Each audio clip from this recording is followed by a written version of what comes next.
or sector ng PDP Laban hapon, and they are reiterating their call na mag-manual counting sa district level. Ganito po yun. Nire-respeto po natin ang kanilang opinion at ang kanilang suggestion. Sana nga po, naihabol nila yan sa Kongreso para po sa Kongreso talaga natin naipursige na magkaroon ng batas. Wala po kami magawa. Meron po tayong batas, Republic Act 8436.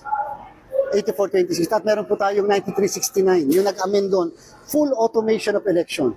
Kung sadya po talagang pinapayagan pala, with all due respect, ang manual counting or manual voting sa isang automated election, bakit po simula 2010 wala tayong manual counting at saka voting?